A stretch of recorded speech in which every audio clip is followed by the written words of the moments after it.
9장 뭐 이제 2장만 하면 이제 요거 읽고는 이제 끝내고 다음은 이제 복음주의 확장 이제 그렇게 넘어가면 되겠습니다. 이제 여기 이제 8장 제목 자체가 이제 세상 속으로라고 돼 있죠. 세상 속으로. 자, 우리가 이제 복음주의 발흥이라고 했을 때 결국은 이제 뭐 복음주의가 그러면은 뭐 어떻게 해서 그 복음주의라고 하는 그 거대한 기독교의 그 흐름이 생겨났는가, 그 물줄기가 뭔가, 이제 그거에 대한 이제 시작을 이제 이 책에서는 다룬 거죠. 그 다음에 이제 그 우리가 이권으로 들어가면 이제 복음주의 확장. 그러니까 이제 복음주의가 결국은 그러면 어떻게 이제 확장되었는가라고 하는 것을 이제 다룰 겁니다. 그런데 이제 문제는 이 복음 세상 속으로라고 하는 이 제목을 이제 이 저자가 잡은 이유는 이 복음주의라고 하는 게 결국은 물론 의도하지는 않았겠지만은 어떻게 하다 보니까 사실은 하다 보니까 사회, 정치, 제도 이런 여러 각 부분에 이제 막 파급이 되는 거예요. 파급이 되는 거예요. 이제 개입, 뭐 이제 사회 개입, 정치적 실천, 뭐 제도에 대한 충성, 그다음에 그러니까 이런 그 복음주의 운동이 일어나면서 우리가 이제 서구 세계를 보면 특별히 이제 서구 세계가 좀 우리가 살펴볼 필요가 있는 게 뭐냐면 결국은 서구 세계는 기독교하고는 뗄래야 뗄 수가 없어요. 서구 세계는 기독교라고 하는 종교와 절대 분리가 돼가지고는 그 역사 설명이 안 돼요, 사실은. 그래서 일반 우리가 이제 세계사를 배우잖아요. 그럼 세계사를 배우는데 뭐 유럽의 역사, 뭐 이런 미국의 역사, 이제 그런데 이렇게 보면은 일반 그 역사서들이 이제 그 기독교라고 하는 그 색채를 뭐 거의 뭐 굉장히 최소화해서 그냥 일반 역사를 다루지만은 사실은 그거는 참 문제가 많은 게 기독교, 그러니까 서구 세계 역사는 기독교라고 하는 것과 어떻게 보면 꼭 그냥 시실과 날실처럼 이게 겹쳐져서 나오는 거예요. 겹쳐져서. 제도도 그렇죠. 그러니까 민주정치 제도 자체가 칼뱅의 종교교육이 아니었으면 민주주의라고 하는 게 나올 수 없었다 그러잖아요. 그러니까 칼빈이 없었다면은 또 종교교육이 없었다면은 오늘날 미국이란 나라 자체가 사실 생길 수 없었고 또 오늘날 근대 그 유럽의 그 의회 정치, 그러니까 민주주의라고 하는 것도 역시 어때요? 나타날 수가 없는 거예요. 그러니까 그만큼 교회, 기독교 역사는 참 희한한 게 우리가 이제 이렇게 뭐 교회를 이제 건물을 세워서 거기서 예배를 드리고 말씀을 듣고 또 기도도 하고 이제 그런단 말이에요. 그런데 그러면은 이제 이 교회 안에 있던 사람이 이제 예배가 끝나고 이제 집으로 가겠죠. 집으로 가고 이제 또 뭐 직장으로 가고 자기가 속한 어떤 세속적 사회에 간단 말이에요. 그러면은 그곳에서 분명히 어떤 현상이 벌어지냐면은 교회에서 배우고 들었던 말씀의 어떤 영향이 나타나게 돼 있다고요. 나타난단 말이에요. 그게 한 사람이 아니라 뭐요? 그게 만약에 민족적으로, 그러니까 그러니까 유럽의 이제 우리가 선교 역사를 보지만은, 뭐 한 나라 전체가 막 기독교로 개종을 하고 막 그런다면은 사회가 어떻게 되겠어요? 자연히 기독교적인 그 영향이 안 들어가는 것이 없죠. 정치권에도 경제, 노동, 문화, 예술. 그러니까 서구의 역사를 보면은 그런 기독교의 흔적이 하여튼 모든 분야에 다 나타났다고요.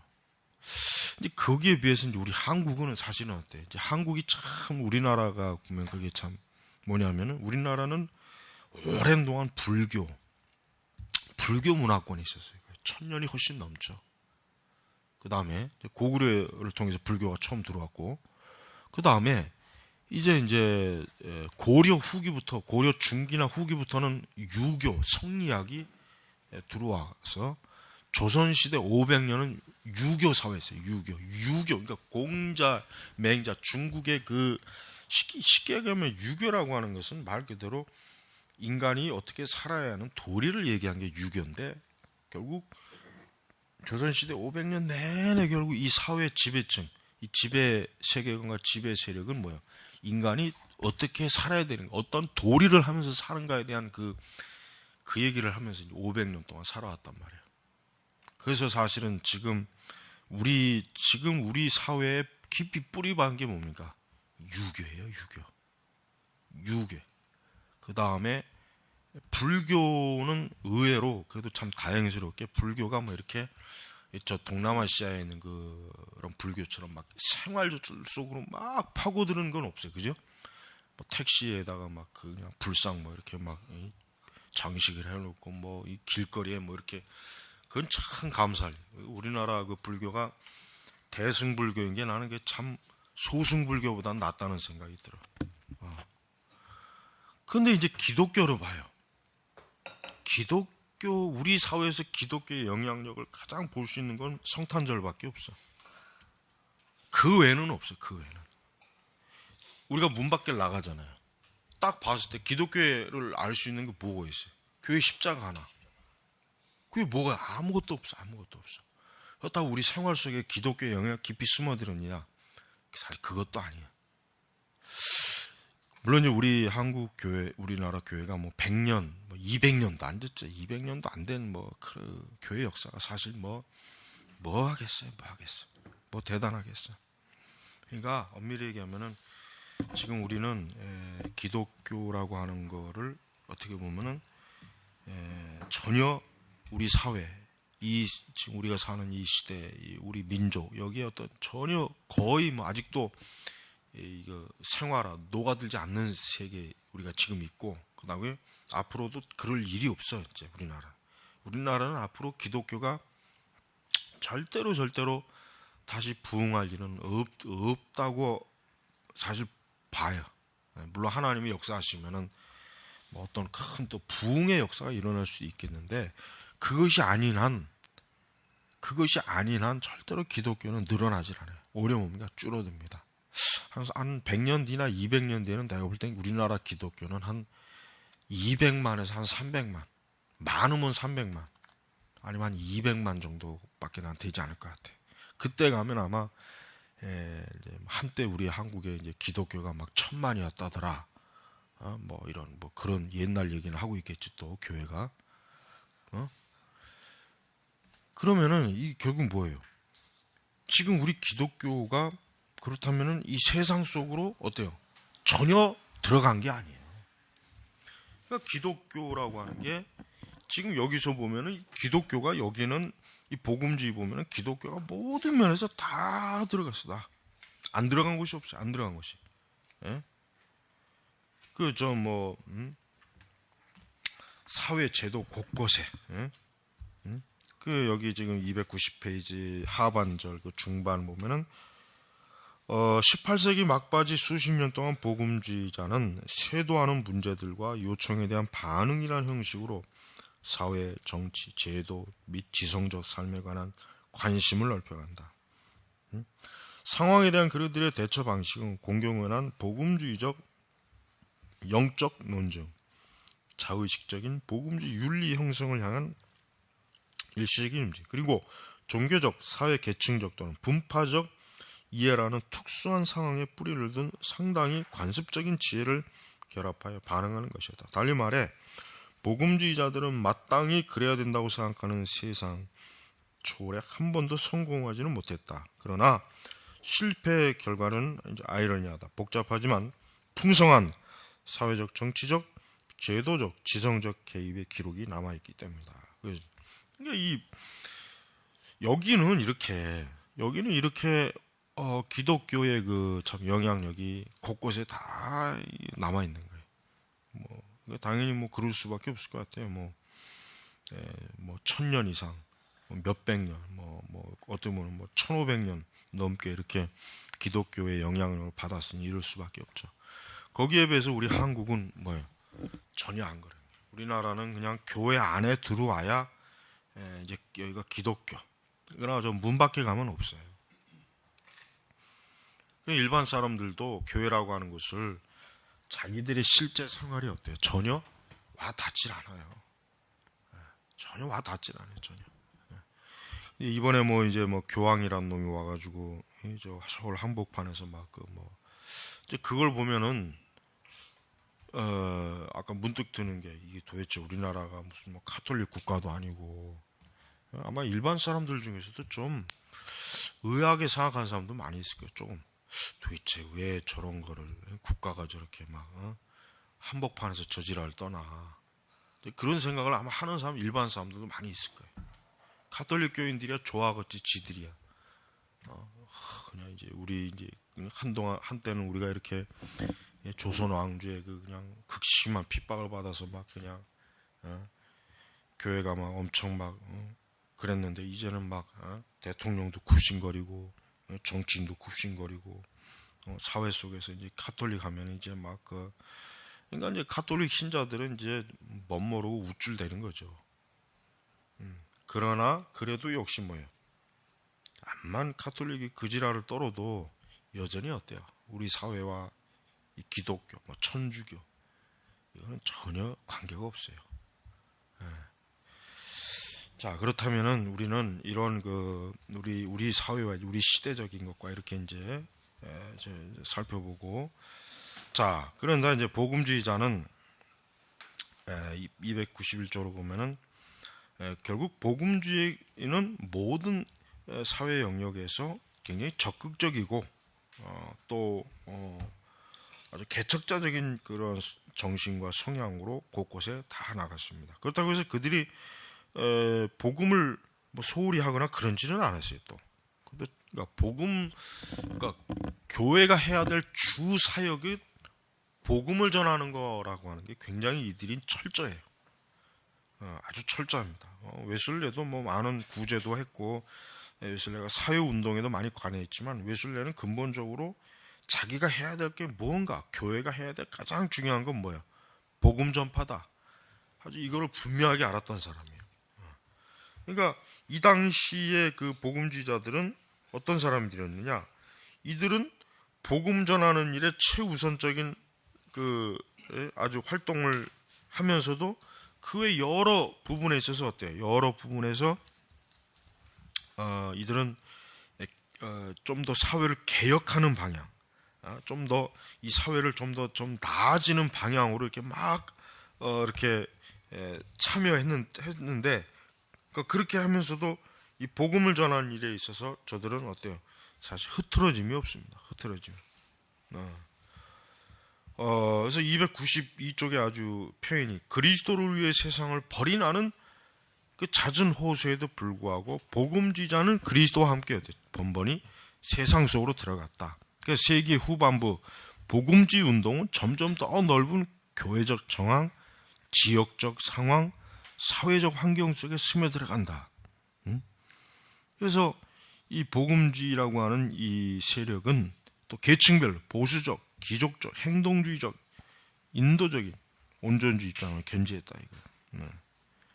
그래서 영국 또 미국 이런 그 양대 지역에 있는 많은 교회들이 저들은 신앙 각성적인 면에서 저들은 굉장히 어때요?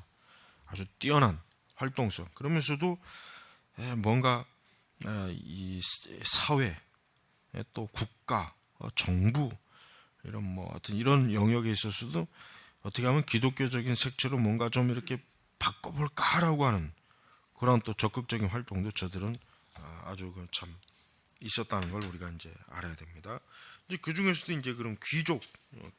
그러니까 이 당시는 아주 이제 귀족 계층, 뭐 이제 평민, 뭐 이렇게 이런 뭐 또 성직자, 뭐 이런 계층이 나누잖아요. 그러니까 귀족 계층이 그러면 과연 복음주의 활동을 어떻게 했는가 이제 이렇게 이제 나옵니다. 이제 귀족 계층은 우리가 알다시피 이 사람들은 어떤가 사회 지도층이죠. 사회 지도층이고 이들은 굉장히 어때요? 자율성이 강한 사람이에요. 그래서 이들은 어떤 매이지 않고 또 사회 지도층, 또 권력, 또 이런 것들을 가지고 있었기 때문에 뭔가 굉장히 좀 뭔가 좀 하고자 했을 때 이들은 제약이 없어요. 제약이. 예? 근데 이제 이런 계층에서 이제 뭐 윌리엄 월포스, 한나 뭐 이런 사람들이 또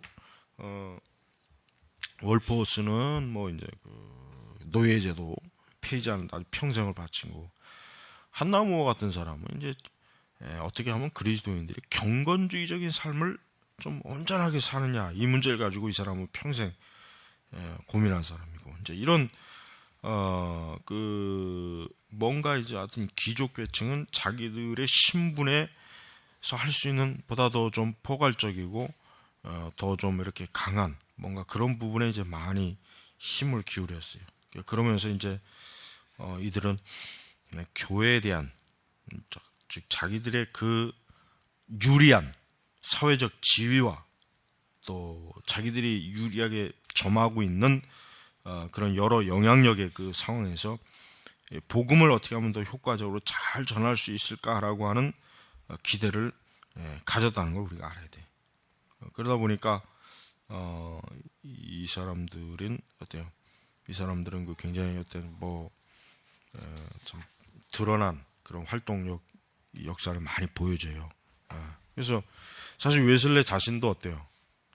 웨슬레 자신도 그 당시 기준으로는 웨슬레 자신도 이런 귀족계층, 아버지가 이제 또 목회자였고 또 그가 나온 학교 역시 그 당시 아주 뭐 참 사회 지도자들이 결국은 다니는 학교였단 말이에요. 그러니까 이 웨슬레도 그러한 그 성향이 강해요. 그 웨슬레 성향 자체는 식민지주의의 그런 그 생각에 여전히 고착이 돼 있어서 좀 더 이 시대의 그 어떤 그 하나님 기뻐하는, 그러니까 이 시대, 그러니까 웨슬레가 자기 시대에 좀 더 보편적이고 일상적인 그 여러 분야에서 굉장히 어때요? 그 사회에 낮은 곳을 굉장히 많이 이렇게 찾았어요. 그러니까 웨슬레는 자기 자신의 그 어떤 그 태생적 권위와 이런 것보다는 하여튼 좀 더 복음을 전하는데 유리하기 위해서라면 그런 뭐 사회적 지위나 그다음에 뭐 남녀노소, 뭐 노예, 귀족 뭐 이런 거에 대해서 너무 연연하지 않았어요. 연연하지 않고, 그리고 또 그러면서도 역시 뭡니까, 도시 사람들이 가지고 있는 그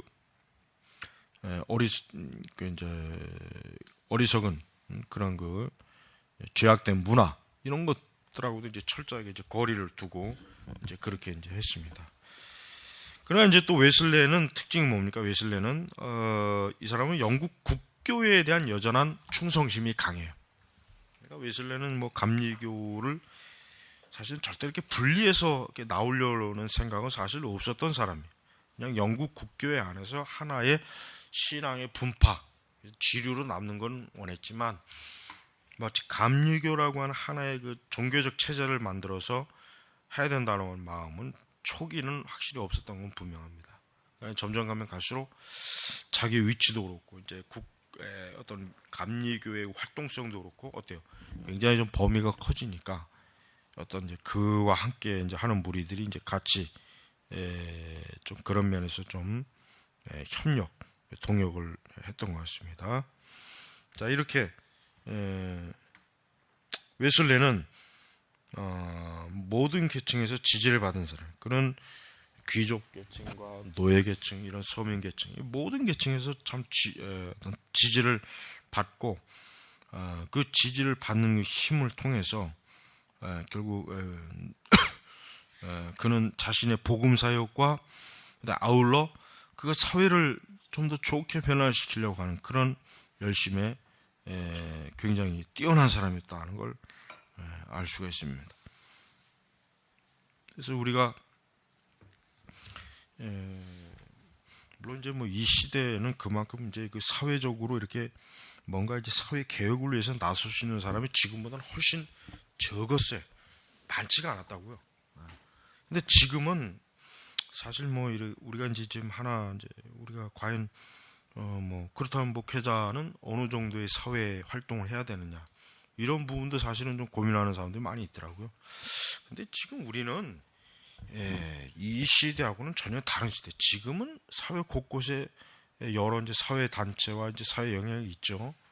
그렇다면 우리 목회자들은 좀 더 어때요? 영적 사역에 줄여가는 게 좋습니다.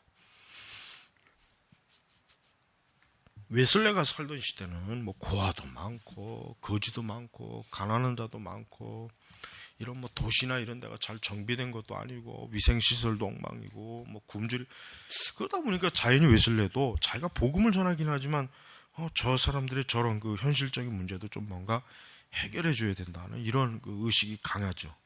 그러니까 그거를 이제 그 추종자들이 이제 대신 좀 이렇게 돌봐주는 일도 많고. 그러니까 그래서 우리는 이런 웨슬레 자신이 국교에 여전히 속하면서 그러면서도 감리교라고 하는 그 독특한 그 질서와 제도를 하여튼 자기 살아생전에는 최대한 묶어놓으려고 무진애를 썼습니다. 그래서 복음주의자로서 이 루터는 아주 참 그러면서 복을 많이 받은 거예요.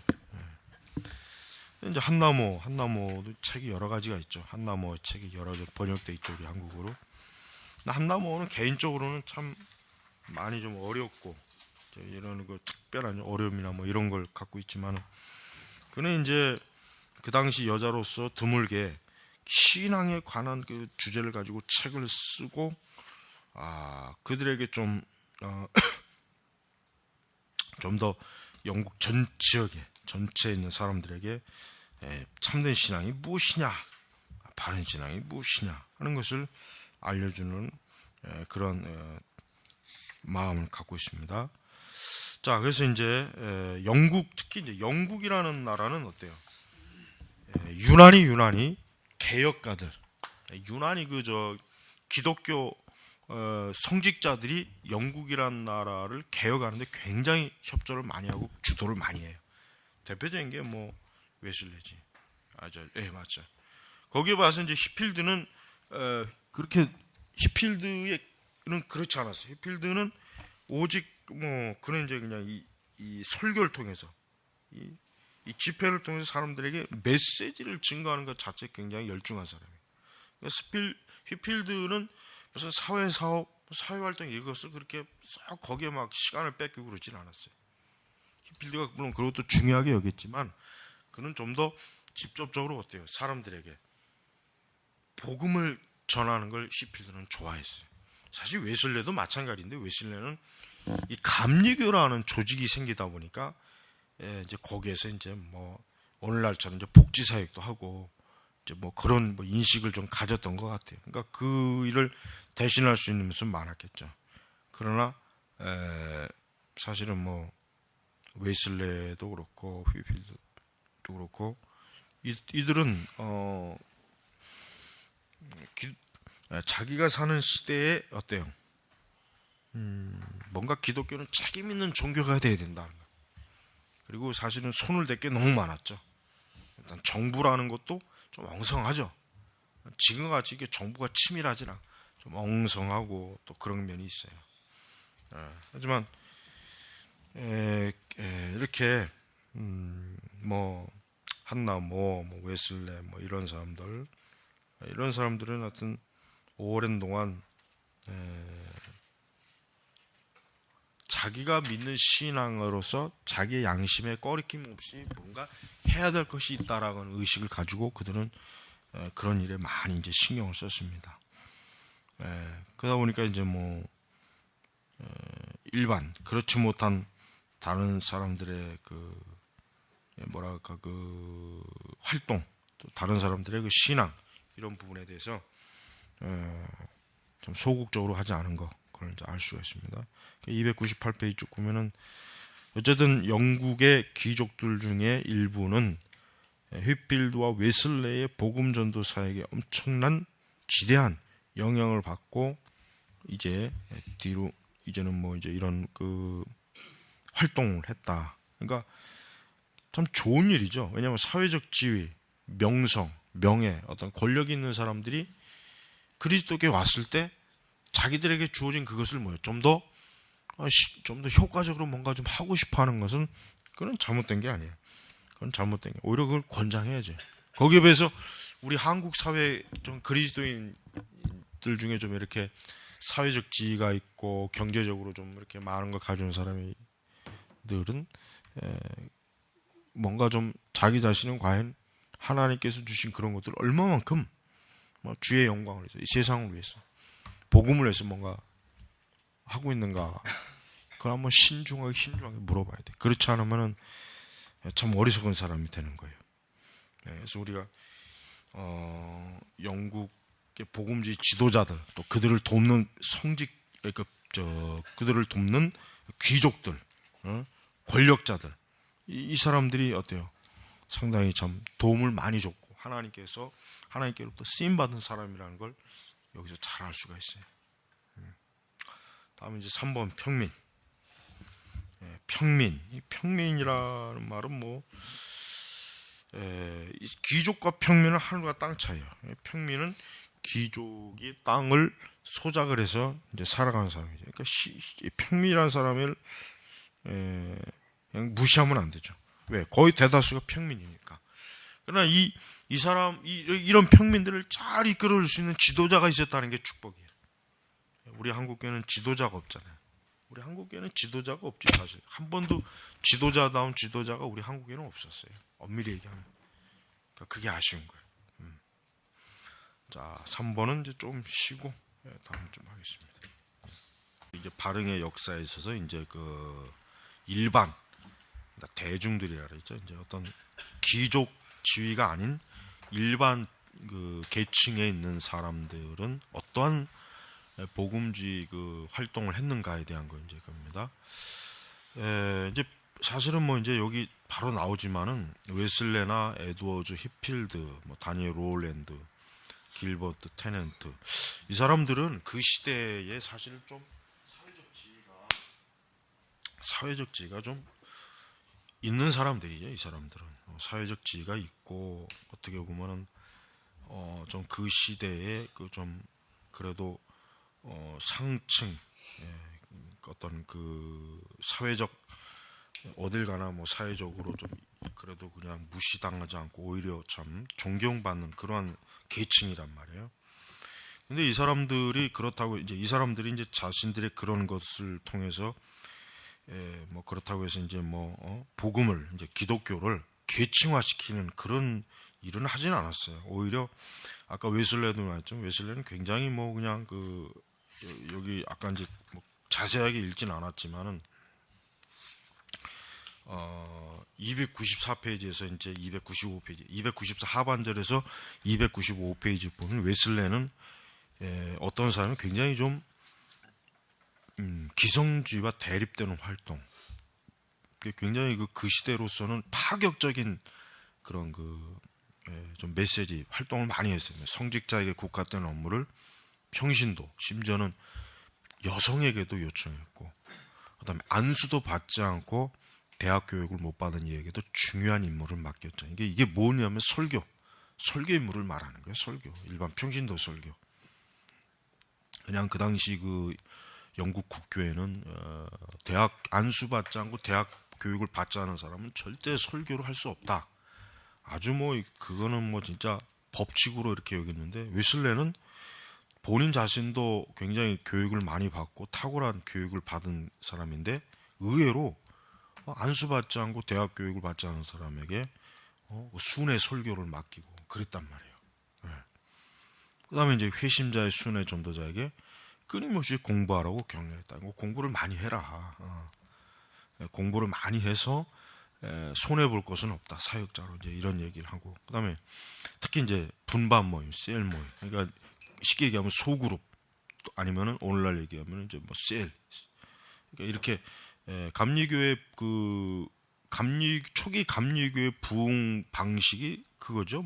그룹, 소그룹 이렇게 딱딱 이렇게 그룹으로 나눠가지고 또 모이면은 또 그룹으로 또 쪼개지고, 그래서 이렇게 지역마다 감리교회의 어떤 그 활동을 이제 그런 식으로 확장했죠. 그 다음에 그 죽는 날까지 검소하게 살았죠. 그러니까 기족적이든 부르주아적이든 사치스러운 허세에 대해서 굉장히 웨슬레는 아주 참 단호하게 꾸짖었죠. 그러니까 오늘날 이 감리교 목사들은 사실은 웨슬레를 전혀 안 닮은 인간들이에요.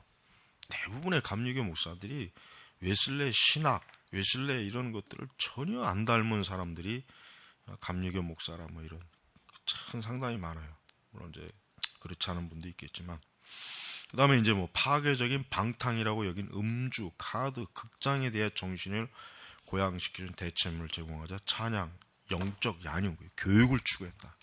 요약해 보면은 웨슬레는 여러 면에서 분명히 잉글랜드 상류 계층의 대표자로 나옵니다. 그럼에도 그는 뭐예요? 언제나 자기 자신을 그렇다고 해서 나는 상류 계층이다 해가지고 대중하고 일반 대중 신자들하고 어때요? 딱 거리감을 두고 그런 사람이 아니었어요. 그래서 사실 오늘날 목회자들은 조금만 교회가 커지면 이제 자기 자신을 그냥 왕으로 귀족으로 여기잖아요. 일반 신자들을 뭐 잘 만나지도 않고 그냥 그 거리감을 둔다고요. 이게 참 문제예요. 그거는 목회자가 그 목회자로서 가장 중요한 사명을 잊어버리는 거예요. 목회자가 양들을 가까이 하지 않는 건 그 문제가 큰 거예요.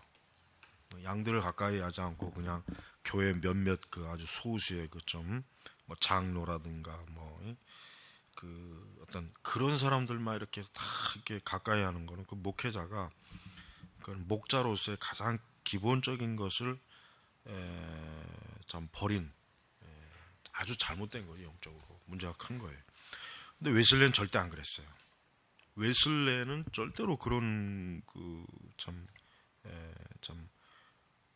자기 자신을 예수 그리스도께로부터 위임받은 목자로서, 그러니까 목동, 자기는 그러한 사람이다라는 그 생각을 웨슬레는 아주 철저하게 가진 사람이에요. 그러니까 이런 생각이 참 마땅히 이런 마음을 먹어야 돼요. 그러니까 지금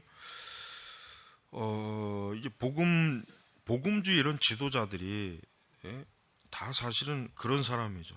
자기 자신은 뭐 특별한 뭐 대단한 뭐 전도자다, 목사다 해서 성직자다 해가지고 권위를 부리고 막 계층하고 일반 신자들을 이렇게 뭐 멀리하고 이렇게 했다면은 과연 복음이 이렇게 이들을 통해서 전해졌겠어요? 아니죠. 오히려 더 이런 자기 자신을 낮추고 철저하게 그들과 함께. 그래서 이런 대중, 그러니까 결국은 모든 사람에게 다 복음을 전하려고 하여튼 가장 뭐 그 사회적으로 낮은 계층에게도 기꺼이 다가가고 히필드도 광부들에게 가서 복음 전하고 그랬단 말이에요. 그러니까 얼마나 이게 참 예수님의 그 마음을 그대로 갖고 있잖아요. 예수님이 그 가난하고 병들고 그 사회적으로 그 참 그 멸시받는 사람들을 절대 멀리하지 않고 오히려 그들을 더 가까이 했잖아요. 예수님이 언제 귀족과 뭐 이런 종교 지도자들하고만 뭐 놀러 다니고 뭐 예수님이 그랬다면 과연 그분이 그 복음이 과연 전해졌겠어요? 안 그렇죠. 그러니까 이 당시에 그 이런 복음주의 지도자들은 자기 자신들의 신분이 귀족, 사실은 또 많이 배운 지식인들이에요. 그러나 그들은 그렇지 않은 사람들을 절대로 배격하거나 그들과 이렇게 딱 경계를 짓지 않고 오히려 그들과 더 가까이 했단 말이에요. 더 가까이 하고 더 어떤 그들을 위해서 어떤 사회적 그런 그 개혁과의 역할도 사실은 잘 했어요. 그러니까 이제 지도자들이 이러니 당연히 이제 평민들도 어떻게 했습니까? 평민들도 열심히 어떤 자기에게 주어진 이 복음적 사명을 참 감당하기를 힘썼죠.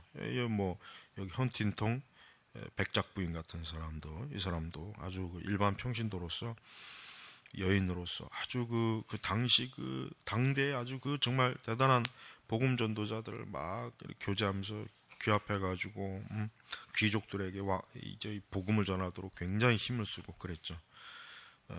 이렇게 이 복음이라고 하는 것은 결국은 복음은 어떻게든 모든 계층으로 다 흘러가야 돼.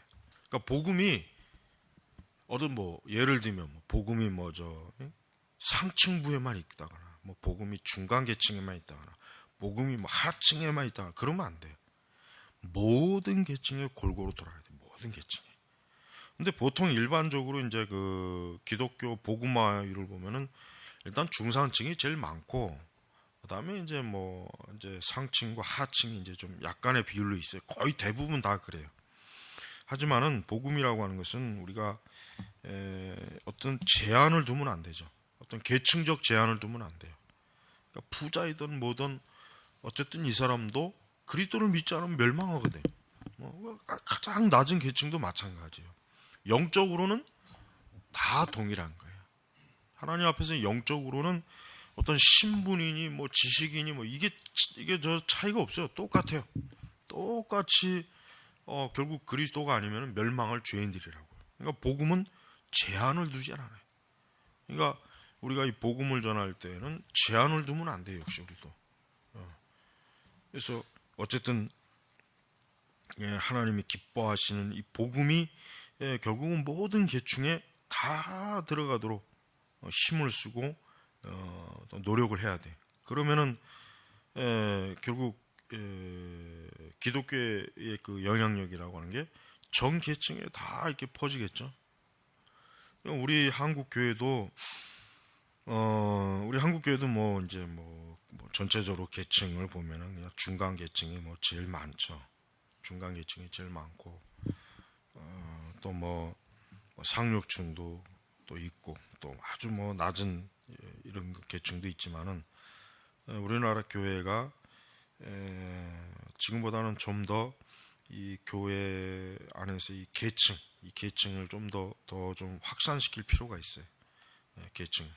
자칫하면은 교회라고 하는 것이 이제 도시교회 같은 경우는 어떤 그냥 뭐 어떤 중상층의 교회만 이렇게 무리가 모이는 교회만 될 수 있는 우려가 많이 있거든. 그래서 우리가 이 영국 같은 경우도 그렇죠. 이런 유럽에도 그러면은 노동자 계층들이 교회를 굉장히 그 멀리해요. 노동자 계층들이 교회를 사실 좀 멀리하는 게 상당히 좀 안타깝죠. 그러니까 교회가 뭔가 노동자 계층에게 하나님의 진리를 증거하지 못하고 오히려 노동자들과 적대적인 관계를 뭔가 형성이 되지 않았나 이제 그런 원인도 있을 겁니다. 그래서 역시 우리나라 교회도 마찬가지. 우리나라 교회도 교회는 교회 안에는 결국은 계층이라는 게 없어요. 하나님 앞에서는 계층이라는 게 없죠. 모든 사람이 다 하나님 앞에 동일합니다. 평등한 것입니다. 그게 기독교가 우리 한국에 이렇게 뿌리 내리는데 굉장히 큰 힘을 발휘했다고요. 초기 한국 교회 그 보면은 특히 이제 그 왕궁에서도 복음이 전해졌지만은 이 가난한 사람들, 양반이 아닌 사람들에게도 복음이 많이 전해졌어요. 그 사람들이 그걸 좋아하는 이유가 뭐예요? 기독교는 신분의 차별을 두지 않는 거예요. 그게 그들이 굉장히 좋아했던 이유예요. 기독교는 신분의 차별을 두지 않는 그러한 종교라고 하는 거예요. 이것은 이미 성경에서도 나타나는 것이고 또 역사적으로도 기독교는 그런 식으로 결국은 많은 교회를 선교를 했고 사실 그랬습니다. 그래서 이제 이렇게 이제 평신도 이제 일반 그 계층들은 역시 어떻게 보면은 더 좀 이렇게 곳곳 좀 더 이 복음이 대중적으로 이렇게 확산이 되는데 이 일반 계층이 더 역할이 클 겁니다. 왜냐 이 사람들이 더 직접적으로 자기들 그 속에 그러한 그 영역에 있으니까 훨씬 더 영향력이 많이 클 거예요. 그래서 이런 것도 있었고, 그러니까 아주 활발하게 일반 평민 계층이 부흥 사역, 또 순회 사역에 굉장히 활동적으로 나섰다는 걸 확신합니다. 그건 분명합니다. 그래서 뭐 웨슬레든 휘필드든 뭐 이런 어떤 어느 지역이든지 간에 일반 신자들이 같이 동참하고 협력하고 조력함으로 말미암아 이 복음주의는 아주 크게 뿌리를 깊이 넓게 퍼졌던 것입니다. 자, 그다음에 이제는 뭡니까? 이제 부르지아, 부르지아. 이제 부르지아라고 하면은 이제 어떤 계층이냐면 이제 지금 상업 계층이죠. 이 부르지아 계층은 주로 이제 젠틀리가 아니라 이 사람들은 주로 이제 좀 더 그 당시 이제 좀 상업적, 어떻게 보면 좀 어떻게 보면 그 시대에 좀 더 새롭게 이렇게 두각을 나타내는 계층, 이제 그런 계층일 수도 있어요. 이 부르주아는 물론 이제 정치적으로 부르주아라고 하는 그 계층이 사실은 뭐 이제 우리가 뭐 아는 것처럼 프롤레타리아, 노동자 계층과 서로 대립되는 계층이다. 뭐 이렇게 이제 얘기를 할 수는 있겠지만은, 그러나 이제 복음주의 역사에서는 이 부르주아 계층은 좀 더 뭡니까?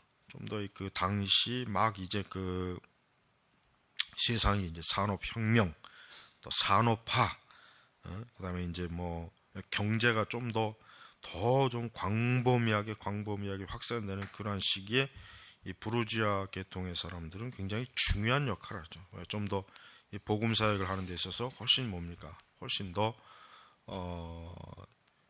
어떤 지원하는 부분에 있어서도 많은 역할을 했고, 또 어떤 조직이나 활동을 하는데 이 사람들이 많이 참여하면서 좀 확고하게 그 조직적인 그 접근을 기구를 만들면서 아주 그 기독교를 좀 더 체계적으로 확산시키고 이렇게 전하는데 이들은 또 역할을 많이 합니다. 그래서 우리는 복음이라고 하는 것은 결국은 예수님이 원하시는 것은 복음은 세상 속으로 들어가야 돼.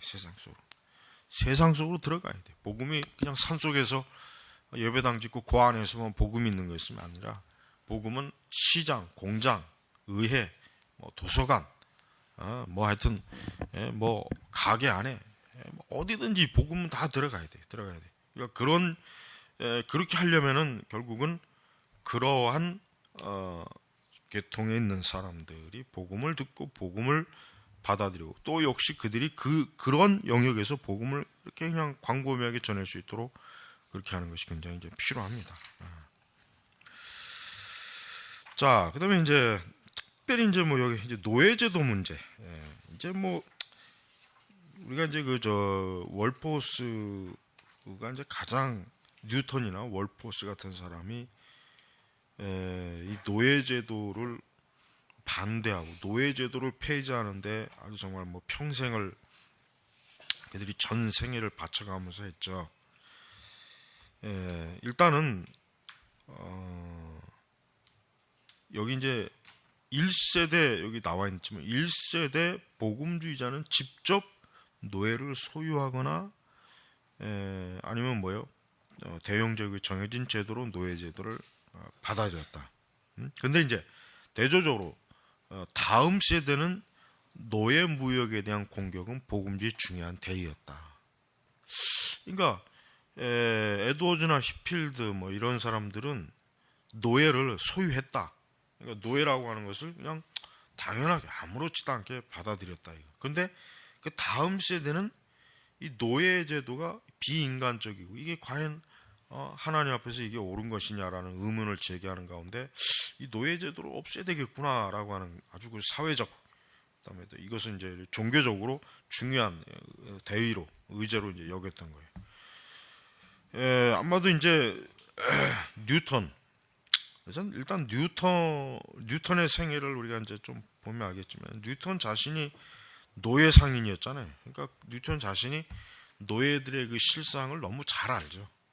그러다 보니까 이제 윌포스 같은 사람하고 만나서 어떻게 교제를 하면서 이 노예 제도를 좀 우리가 이게 좀 과연 이게 하나님 앞에서 옳은, 하나님의 정의와 하나님의 형상을 동일하게 소유하는데 우리가 인종이 다르다고 해서 저들을 노예로 삼는 게 과연 옳은 것이냐라는 그런 어떤 의문점을 제기한 거죠. 그래서 이들은 노예 제도를 반대하는 그런 그 캠페인, 그런 설교, 그런 그 어떤 법적 제도, 사회적 제도, 뭐 이런 것들을 굉장히 중요하게 여겼죠. 중요하게. 그래서 우리가 307페이지 쪽에 보면은 이제 뉴 잉글랜드 흑인 회중주의 목회자 레무얼 하인스도 마찬가지. 그는 에드워즈와 칼빈주의 신학에 대한 헌신적인 방어와 전투적인 노예제도 반대를 이음새 없이 깔끔히 결합시킨다. 해방된 흑인 복음주의자는 대개 업무가 너무 바빠 전적으로 노예 반대 운동에 헌신하지 못했다. 그럼에도 항상 운동의 핵심이었다. 그러니까 이 노예, 미국 같은 경우는 영국보다는 미국이 참 힘든 거예요. 왜냐하면은 사실 노예 제도를 공식적으로 없앤 나라는 영국이지만, 영국은 그것 때문에 뭐 전쟁을 하거나 그러진 않았지만, 미국은 어때요? 그 노예 제도가 어쨌든 남북 전쟁의 주요 전쟁의 여러 요소 가운데 하나가 됐단 말이에요. 왜냐? 미국은 광대한 땅을 가지고 있단 말이에요. 광대한 땅을 가지고 있고, 그 광대한 땅에서 산업을 유지하고 일으키려면 어때요? 인력이 없으면 안 되는 거예요. 그러나 영국은 어때요? 땅덩어리가 작다고요. 그리고 영국은 이제 기계, 산업혁명 이걸 통해서 그들의 그 경제나 산업 활동을 노예 그것과 이제 대체할 수 있는 게 있는데, 미국은 그렇지 못했어요. 특히 미국의 남부 지역 같은 경우. 그러니까 미국은 노예 제도 문제가 사실은 기독교인들에게 굉장히, 특히 이제 북부와 남부의 기독교인들의 견해 차이가 커요. 남부는 노예 제도는 하나님이 정한 것이다. 이건 성경적으로 볼 때 노예 제도라고 하는 것은 문제가 없다.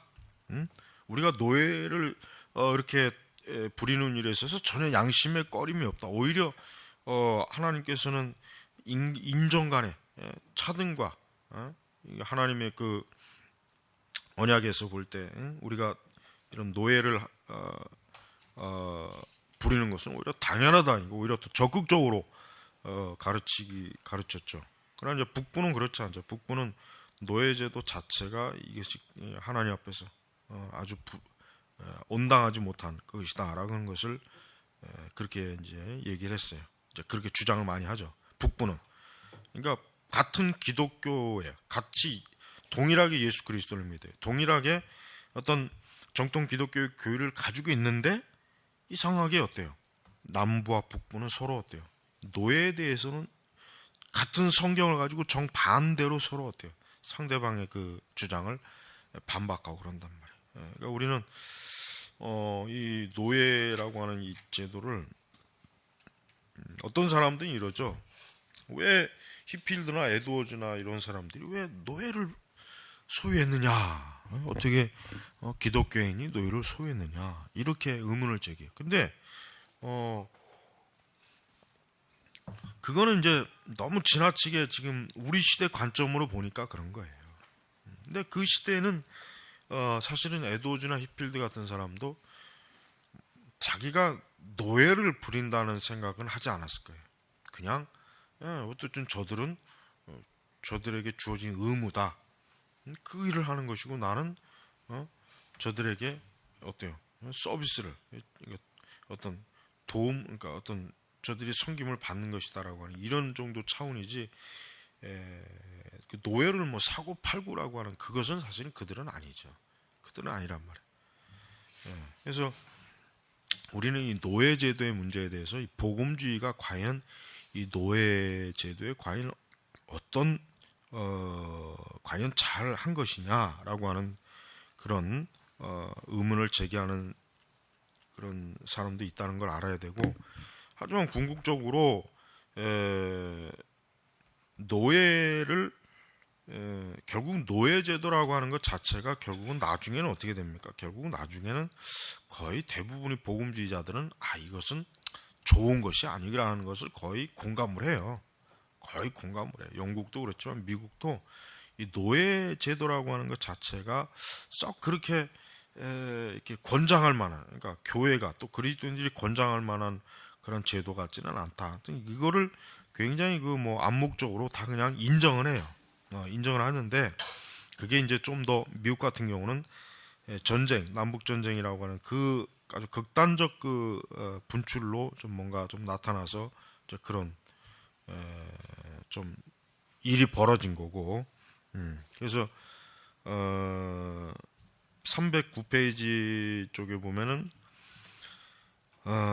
이제 웨슬레 같은 사람은 웨슬레가 이제 1730년대 중반 미국에 한번 가봤잖아요. 가서 이제 노예들의 삶을 직접 봤기 때문에 이제 아마 웨슬레는 노예 제도를 아주 혐오하고 사악함, 저주스러움의 총체 막 이런 식으로 이제 얘기해서 이제 노예 제도는 참 악한 것. 이거는 기독교가 절대 받아들여서는 안 되는 것이다. 이렇게 이제 웨슬레도 이제 이렇게 얘기를 했습니다.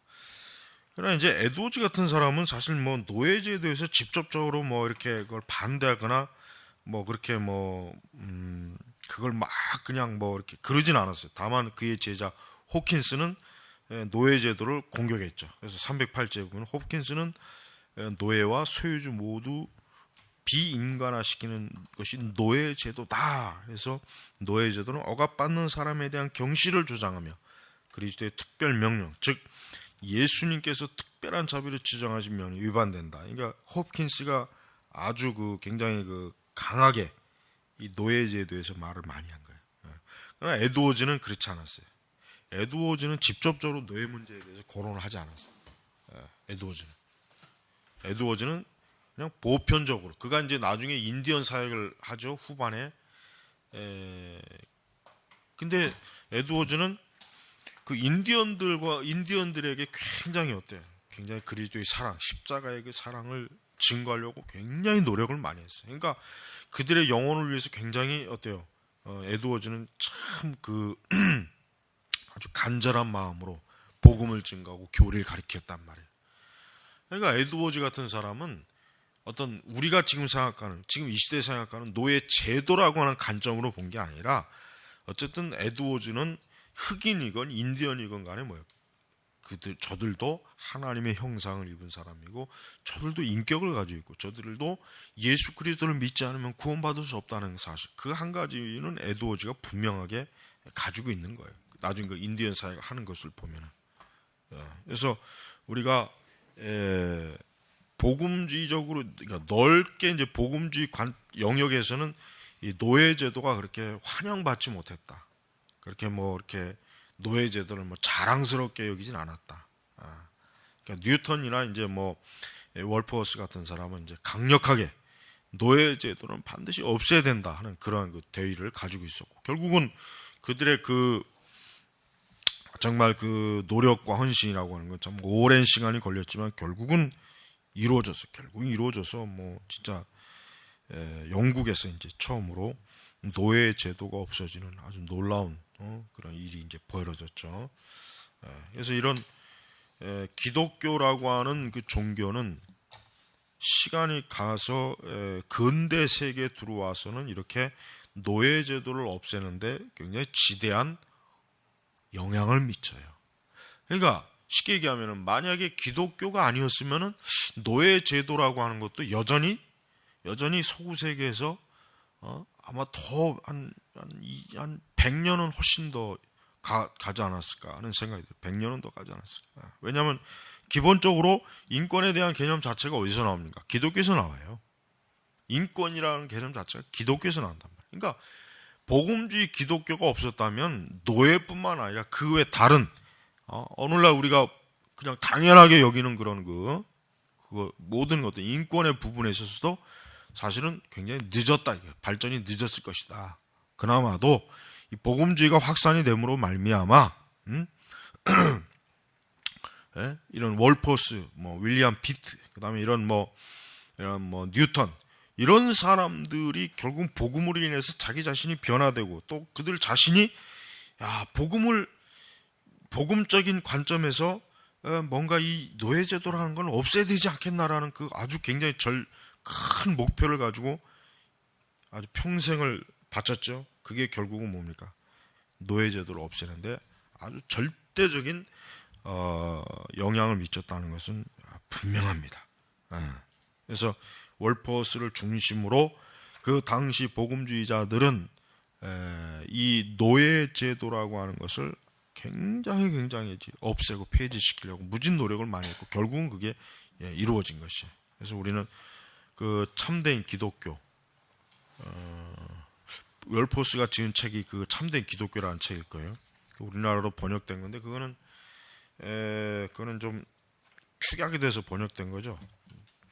전부는 너무 뭐 길다고 해서 번역을 안 했는데, 그 안에 보면 이제 뭐 인간의 본성의 타락, 뭐 어떤 인간의 어떤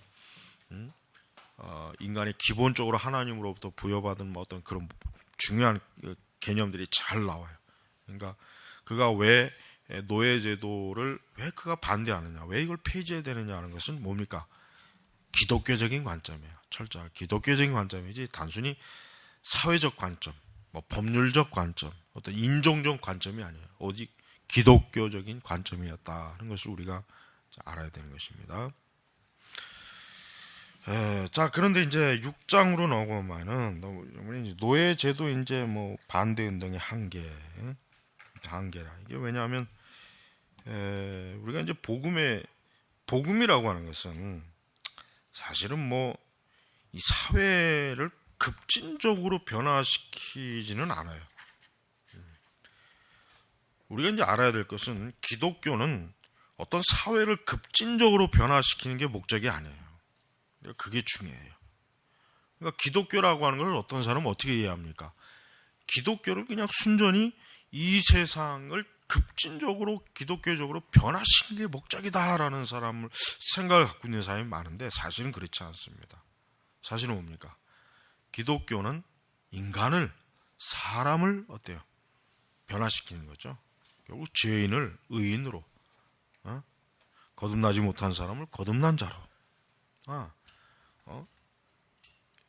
그러니까 영적으로 불의한 자를 영적으로 의로운 자로. 그러니까 복음이라고 하는 것은 이 사회 자체를 막 급진적으로 막 변화시키는 게 아니에요. 그게 기독교가 하는 일이 아니에요. 그러니까 우리가 뭐 기독교의 사역이라고 하는 게 결국 사람들에게 말씀, 복음을 전해서 그 사람이 예수님을 믿고 이제는 하나님의 자녀로서, 종으로서 어때요? 살아가는 거예요. 그게 목적이지. 우리가 저 바깥에 나가서 띠두르고 뭐 머리 띠두르고 뭐 항의하고, 사실 이거는 교회가 할 일은 아니에요. 물론 이제 어떤 중요한 사안이 있을 때가 있겠죠. 뭐 만약에 예를 든다면 먼저 교회에 어떤 굉장히 해를 주는 뭐 어떤 법률이 뭐 제정이 되려고 한다 그러면 그때는 이제 우리가 교회가 이제 아마 또 연합을 해서 그걸 저지할 수도 있겠죠. 뭐 예전에 뭐 종교적 교육법, 예전에 한참 사립학교법 제정될 때, 노무현이 있을 때 그랬죠. 그래서 이제 근데 사립학교 대부분이 기독교 계통이 많거든요. 그러니까 그 사립학교에 뭐 이사장 파견하는 거, 그게 이제 좀 굉장히 기독교 사립학교의 운영권 를 굉장히 침해하는 요소가 많이 있었기 때문에 그때 우리 교계에서 막 앞다투어 갖고 막 교단 관계자들이 머리 깎고 막 삭발시하고 그랬잖아요. 그러나 목사들이 머리 깎고 삭발시하는 건 난 그건 좀 아닌 것 같아요. 중들은 깎을 머리가 없으니까 그러지도 않지만은, 그러니까 글쎄 그게 이제 결국은 이제 그렇게 이제 반발이 심하니까 이제 그때 그 법이 이제 통과는 못됐어요. 이제 사학법. 그다음에 이제 뭐 숙구구법. 그것도 이제 역시 굉장히 우리 기독교와 밀접한 법이었어요. 그것도 굉장히 우리가 반대를 많이 했잖아요. 나는 사실 그런 거에 대해서는 우리가 적극적으로 우리가 반대하는 건 나쁘다고 생각 안 해요. 그거는 우리가 분명하게 우리 기독교적인 관점에서 우리의 입장에서 반대 의사를 표명하는 건 그건 잘못된 게 아니에요. 그렇지만 좀 더 그거보다 더 심하게 뭐 혁명, 뭐 파업, 그냥 뭐 사회를 막 뒤집어 엎어놓은 것들, 이거는 기독교가 하면 안 돼요. 성경에는 전혀 그런 게 없어요. 그러니까 바울은 그래서 위에 있는 권세자들을 위해서 기도하라. 오히려 관원들은 이 세상에 질서를 잡는 사람이기 때문에 그들을 두려워하고 존중하라. 이런 의미의 오히려 가르침을 교회에다 줬다. 그러니까 교회가 쓸데없이 무슨 그러한 정치적인 소요에 매달려서는 안 된다 이거죠. 복음을 전하는 게 1차다. 바울 신학의 중요한 핵심은 그겁니다. 그래서 우리가 이 복음주의적 한계를 보고 이제 7장 세상 속으로 이제 하고, 요거를 이제 여러분들이 8장을 다 읽어요. 읽고 다음 시간에 이제 9장. 9장 하면 이제 끝나요. 9장 끝나고 이제 그 다음 시간에 이제 복음주의 확장을 바로 들어가면 될 것 같습니다. 좀 다음 시간에 어떤 요걸 다 끝내는 거로 하자고요. 자, 기도하겠습니다. 하나님 아버지, 오늘 우리의 모든 수업도 인도해 주셔서 감사합니다. 또 이제 곧 주일이 옵니다. 은혜 가운데 주일 또 지내게 하시고 하나님께 영광 돌리는 주일이 되고, 또 다음 주에도 은혜 가운데 이 귀한 수업이 진행되도록 도우시옵소서. 우리를 영육간에 강건하게 해주시고 참 든든하게 세워주시며 학교를 축복해 주시고 또 신학생들을 축복하셔서 하나님의 귀한 이 참 학교가, 저희 제네바 신학교가 앞으로 참 주님의 영광을 위해서 많은 귀한 참 은혜의 사역들이 이루어지기를 원합니다. 감사하며 예수님의 이름으로 기도 올렸습니다. 아멘.